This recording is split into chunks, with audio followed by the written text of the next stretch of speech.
નમસ્તે ગાઈસ, તો આજે હું માઇક્રોવેવમાં કેક બનાવું છું. આવો જો મારી સાથે કેવી રીતે આપણે માઇક્રોવેવમાં કેક બનાવી, એ પણ બિસ્કિટથી. કેક આપણે બોર્બન બિસ્કિટના બનાવશું. મેં 5 બિસ્કિટ લીધા છે. બે બિસ્કિટને આવી રીતે મિક્સરમાં ક્રશ કરી લીધું છે.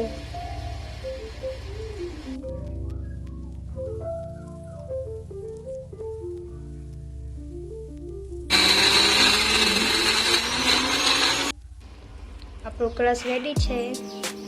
ઈનો ના હોય ઘરમાં તો બેકિંગ સોડા પણ ચાલે. અને હવે આપણે આમાં મિલ્ક એડ કરશું.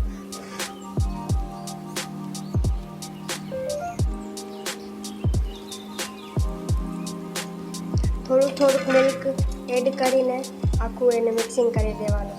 બહુ મિલ્ક એડ નહીં કરવાનું, તો એકદમ હાર્ડ થઈ જશે, તો મસ્ત સ્પંચીસ જેવું નહીં બને. એકદમ મફિન ટાઈપ બનાવશું આપણે.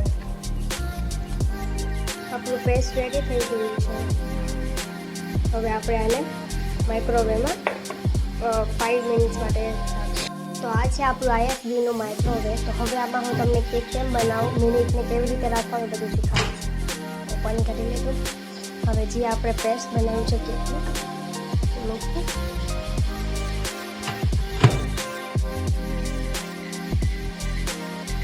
ફોર મિનિટ્સ માટે રાખી દઈશું. પહેલાં તો 2 મિનિટ થાય એટલે આપણે સ્ટોપ કરીને એકવાર જોઈ લઈશું. 2 મિનિટ થઈ ગઈ. હવે આપણે એકવાર ચેક કરી લઈશું.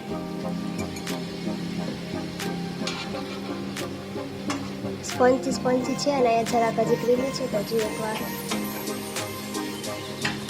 કન્ટિન્યુ રાખશું.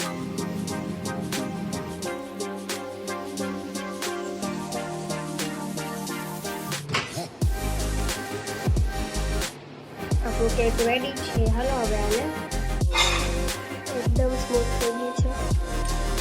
હવે ચોકલેટ સિરપથી આપણે એને આખું ડેકોર કરી દઈશું.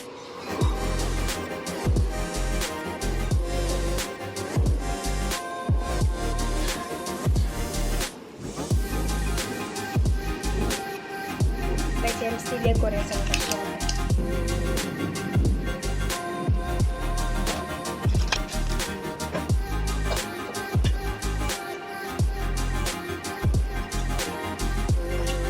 આપણું કેક રેડી છે.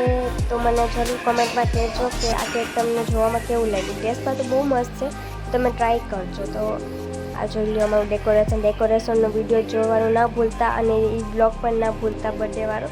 Don't forget to like, share and subscribe. Bye bye.